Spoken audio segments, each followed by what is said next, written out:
नमस्कार। क्या शिवराज सरकार पूरे कर पाएगी 5 साल? क्या कांग्रेस फिर लौटेगी सत्ता में? क्या होगा बीजेपी में सिंधिया का हाल? उपचुनाव के नतीजे लिखेंगे सूबे की तकदीर। चुनाव की तारीखों का ऐलान भले ना हुआ हो, लेकिन सियासत भरपूर हो रही है। किसने कहां कितना दम दिखाया है, किसकी वजह से कौन बगावत के मूड में आया है, चुनावी चकल्लस में हर दिन दिखा रहे हैं आपको। कहां है घमासान की तैयारी, कहां है किसकी कितनी दावेदारी। जनता का दिल जीतने की लड़ाई में कौन किस पर पड़ रहा है भारी। तो जब चुनाव हो पास तो रखो ख्याल कहीं कुछ लीक ना हो जाए। इन दिनों कांग्रेस और बीजेपी में वायरल ऑडियो वीडियो ने बवाल मचा रखा है। वैसे नेताओं की बातचीत के वीडियो का वायरल हो जाना कोई बड़ी बात नहीं है, लेकिन जब मौका चुनावी हो तो दूध का जला भी छाछ फूक फूक कर पीता है। अब आप ये सोच रहे होंगे कि माजरा है क्या। 2 मामले हैं और दोनों मामलों में कार्यकर्ताओं ने करा दी है किरकिरी। देखिए भी और सुनिए भी, किस्सा बड़ा जोरदार है। हेलो विजय। नंदकिशोर। हाँ विजय बोलो। कहाँ हो तुम? घर है। तुम आओ, तुमसे बैठ के बात करें, अकेले आ जाओ। नहीं विजय, हम नहीं आए। तो जो भी शिकायत है ना, हम नहीं भैया, हम नहीं आएंगे। हमने आपके बहुत काम करे, बहुत हाथ जोड़े। हम बहुत परेशान है, 15 महीने हम रोए हैं। आपने हमारी एक नहीं सुनी। अबे तो वो तुम हम आपको इतने चाहे हैं बीजेपी बारे में। हमने जान से वोट लेके आए आप। हम कोई नेता नहीं है लेके। चल ठीक है, सुन सुन। हमें तेरी सुनना वरना नहीं है। तेरे को आना हो तो अच्छे से आना, तेरा घर है।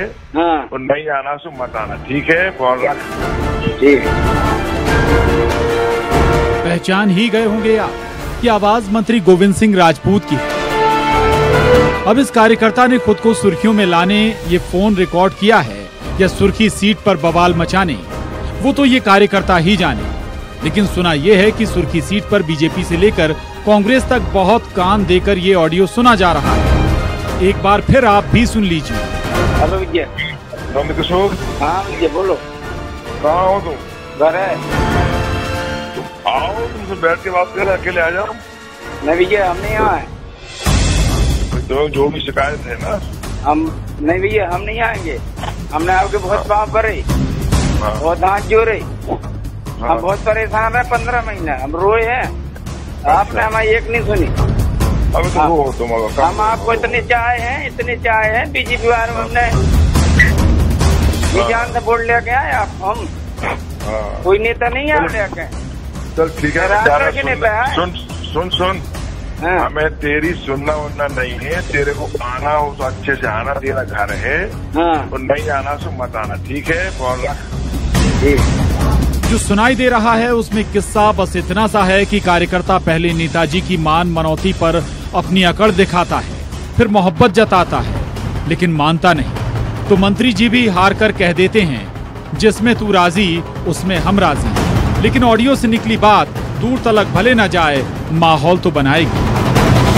राहतगढ़ के नंदकिशोर भारती से इसी क्षेत्र के मंत्री गोविंद राजपूत जी द्वारा जिस तरीके से उसको डांटा जाना, धमकाया जाना, यह इस बात की अभिव्यक्ति है कि प्रदेश में जिन लोगों ने मतदाताओं को मत चुरा कर बेच दिया हो, आज वह उसी मतदाता को पुनः चुनाव में जाने के पूर्व बुला रहे हैं। अगर वो नहीं आ रहा तो उसे धमका रहे हैं। वास्तविकता ये है, कांग्रेस से लोगों का मोह भंग हो गया है और इस तरह के अनर्गल आरोप लगा रहे हैं। ये सत्यता से परे है और इसमें वो अपना घर देख रहे हैं, घर समझ रहे हैं। ये आज कांग्रेस की सबसे बड़ी आवश्यकता है। कांग्रेस के पास कोई नेतृत्व नहीं बचा है। यहाँ पर कमलनाथ और दिग्विजय सिंह, उन्होंने मध्य प्रदेश को गर्त में ढकेल दिया है। अब ये वीडियो देखिए जरा। धीरे धीरे बोल कोई सुन ना ले, लेकिन कार्यकर्ता ने सुना कम, बोला ज्यादा। इतना ज्यादा और इतनी ऊंची आवाज में बोल गया कि नेताजी को कहना पड़ गया, अरे ऐसे नहीं कहते। सुनिए तो जरा। चलो आप ऊर्जा मंत्री थे, कितने कम बिजली के बिल आ रहे थे? 100 रुपए 100 यूनिट। आप सब याद कर रहे हैं ना? दूसरे नंबर पे कमलनाथ जी को मत बनाना और किसी को बनाना। इधर कार्यकर्ता की जुबान खुली, उधर वीडियो बना और वायरल भी हो गया। बीजेपी इस हैशटैग के साथ वीडियो को आगे बढ़ा रही है कि देखिए अब तो कार्यकर्ता भी कहने लगे हैं, नो मोर कमलनाथ। और आप कांग्रेस को देखेंगे तो कांग्रेस कोई पार्टी नहीं है, कांग्रेस अलग अलग नेताओं का समूह है। और इस संचय में माननीय ज्योतिरादित्य सिंधिया ही उस समूह को लीड करते हैं। कांग्रेस पार्टी है जो कहीं दिग्विजय सिंह जी का समूह है, कहीं कमलनाथ जी का समूह है। कांग्रेस पार्टी को कार्यकर्ता को आगे रख के काम करना पड़ेगा, हम लोगों को पीछे होना पड़ेगा, क्योंकि व्यक्ति विशेष से पार्टी नहीं चलेगी, ये संगठन से चलेगी, कार्यकर्ता से चलेगी। तो अभी तो ये अंगड़ाई है, चुनाव जब सिर पर आएंगे और रफ्तार पकड़ेगा ऑडियो वीडियो वॉर। आप तो कान लगाइए और आंखें खोलकर बस देखते जाइए। अभी तो कार्यकर्ता ही करवा रहे हैं नेताओं की कीर्ति। सागर में रचित दुबे और गुना में विकास दीक्षित के साथ bureau report, news 18, Madhya Pradesh, Chhattisgarh.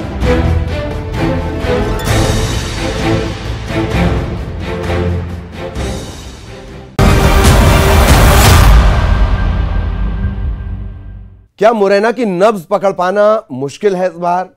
Morena विधानसभा सीट पर बीजेपी कांग्रेस दोनों की नजर है, क्योंकि यहां है 1-5 का फॉर्मूला, 1 जिला और 5 सीटें। लेकिन बहुत मुश्किल है डगर मुरैना की। बीजेपी में जाकर ताजा मंत्री बने कांग्रेस के बागियों को इलाके में विरोध का सामना करना पड़ रहा है और कांग्रेस में खेमेबाजी की बीमारी फिर सिर उठा रही है।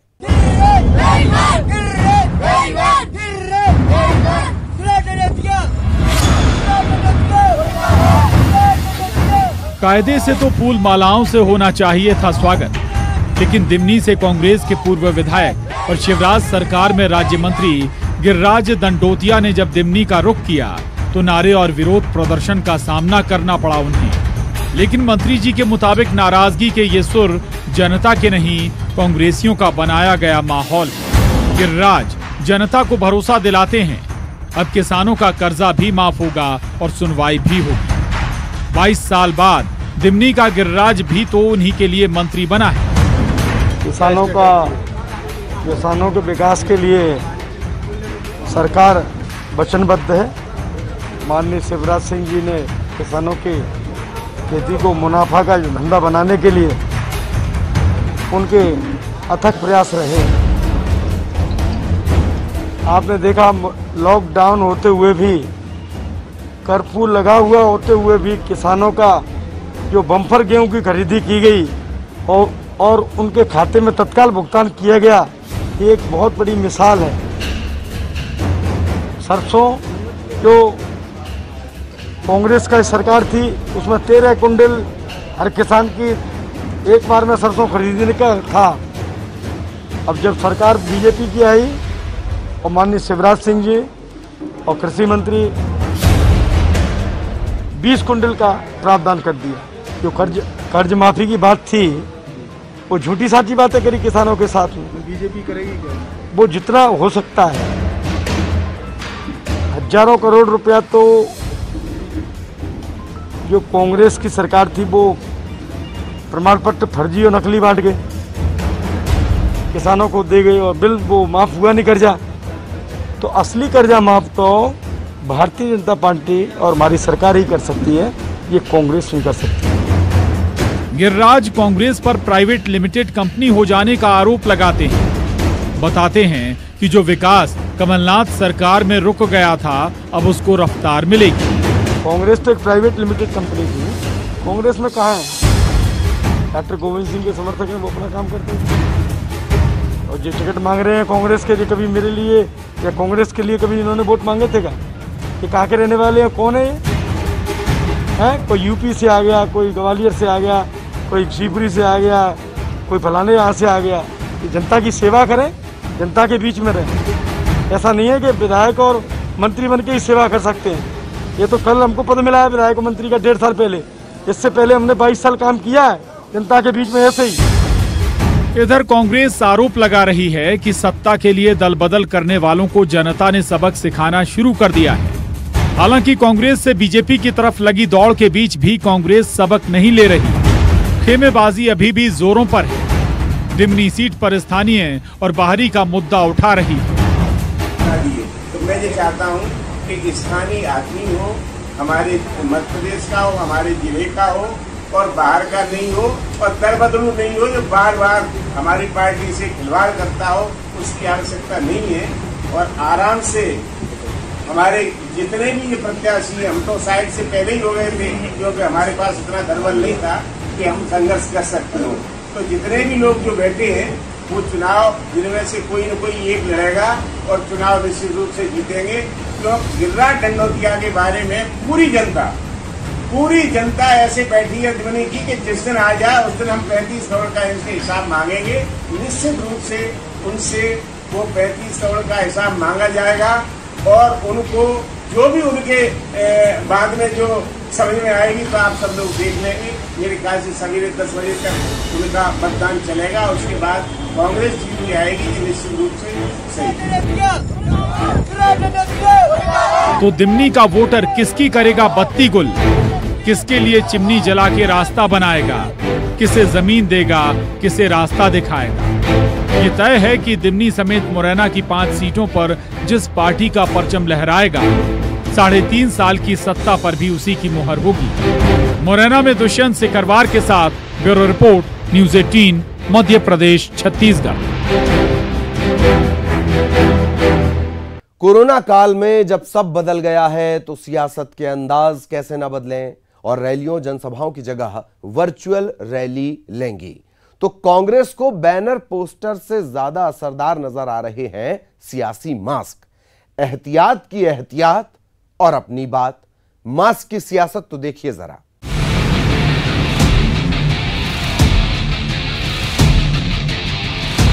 कोरोना टाइम में उपचुनाव में चुनावी प्रचार प्रसार का तरीका भी बदल गया है। बड़ी बड़ी रैलियों की जगह अब वर्चुअल तरीके से लोगों के बीच नेता जा रहे हैं। यही नहीं, इस वक्त चुनाव प्रचार प्रसार का सबसे अच्छा प्लेटफॉर्म सोशल मीडिया बन गया है। लेकिन इसी बीच सोशल डिस्टेंसिंग के वक्त मास्क भी सियासी हो गया है। जी हां, मास्क का साथ लेकर कांग्रेस बीजेपी से 2-2 हाथ करने में जुट गई है। और जो बिक गए हैं उनके लिए नारा है कि बिकाऊ नहीं टिकाऊ चाहिए, एक बार फिर कमलनाथ जी की सरकार चाहिए।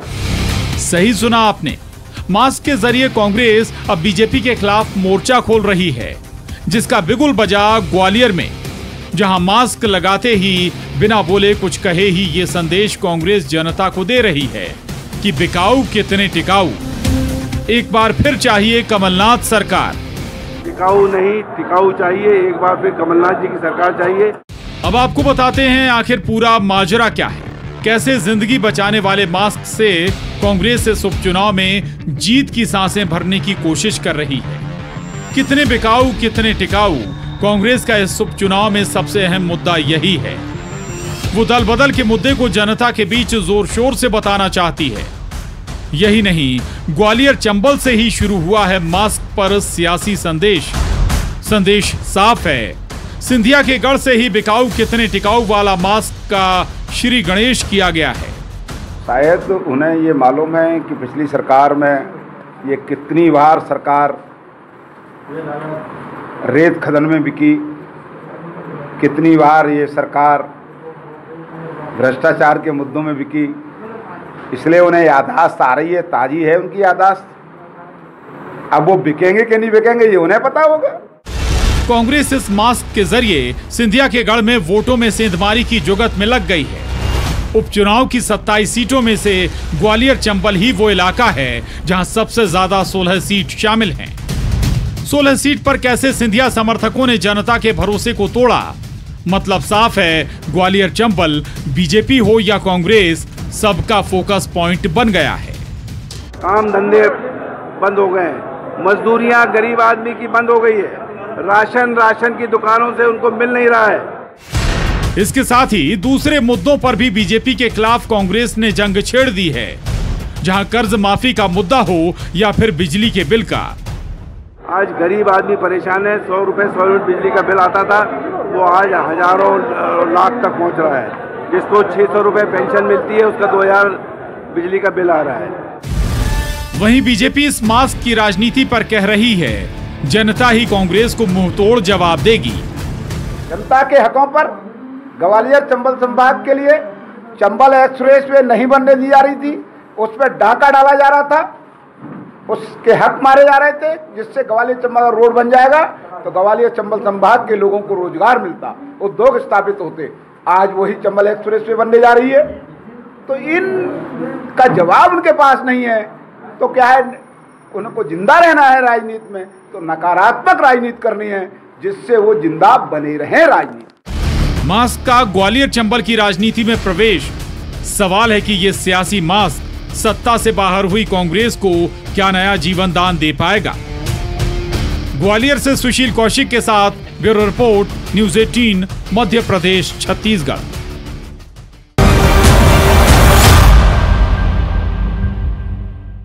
अशोकनगर में लगता है सियासी पारा चढ़ा हो या ना चढ़ा हो, जनता का पारा चढ़ गया है, जो सियासी पार्टियों से दो दो हाथ करने के मूड में नजर आती है। उपचुनाव से पहले पब्लिक के विरोध के स्वर हो रहे हैं तेज, और इस विरोध की आग में कुछ स्थानीय नेता घी डाल रहे हैं। आप भी देखिए अशोकनगर में सड़क पर जनता का कोहराम।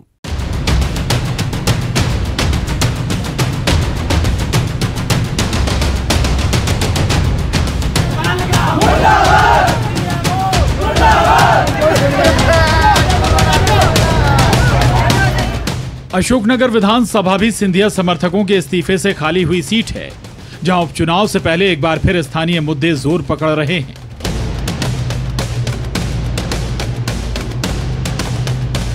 शहर के कई वार्डों की जनता सड़कों पर उतरी। वजह थी सालों से परेशानी का सबब बनी मूलभूत सुविधाएं।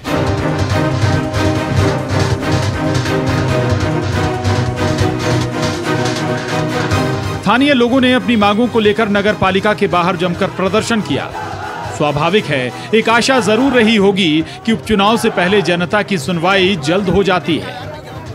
22 बाटों में प्रधानमंत्री आवास योजना जो मिल रही है, तो मेरे बाट में तो सबसे गरीब आदमी है 6 और 7 में, इनमें क्यों नहीं सरकार दे रही। प्रधानमंत्री वहाँ वादा कर रहे हैं कि पूरे देश में हम प्रधानमंत्री योजना दे रहे हैं, लेकिन हमारे बाट में अभी तक आवास योजना क्यों नहीं बनी, ये प्रधानमंत्री से पूछना चाहता हूँ, मुख्य नगर पालिका अधिकारी से पूछना चाहता हूँ मैं। समस्या है, पानी भी नहीं है, गरीब आदमी है, झोपड़ी डली है और लाइट भी नहीं है, किराए से ले हैं, कुछ भी नहीं है, मकानों में पानी भरा है। वैसे सड़क, बिजली, पानी, आवास के लिए जारी इस लड़ाई में स्थानीय जनप्रतिनिधि भी कूद गए हैं। इन्हें भी शायद अपनी राजनीति चमकाने का ये सबसे बेहतर मौका नजर आया हो। लाइट की पूरी समस्या, पूरे खम्भा बंद पड़े हुए हैं, पूरी सफाई भिन्न हो रही है। हम जब अधिकारियों से कहने आते हैं, मुख्य नगर पालिका अधिकारी से, ये लोग ये कहते हैं कि हमारे बाट में ना तो हमारी नगर पालिका में ना तो पैसा है, ना हमारे पास कर्मचारी हैं। ये समस्या करीब 8 महीने से चल रही है। इससे पहले आपने कभी इनको अल्टीमेटम दिया? मैंने इससे 8 महीने से पहले कम से कम बता रहा हूँ, मैंने 50 बार इन लोगों को बोल चुका। मैं भोपाल पे ही बोल चुका और ऐसे आके ही बोल चुका। हालांकि इतना बड़ा प्रदर्शन हो गया और प्रशासन को इसकी खबर ही नहीं। आखिर कोरोना संक्रमण काल में ऐसे प्रदर्शनों में सोशल डिस्टेंसिंग का मखौल उड़ना बहुत आम है।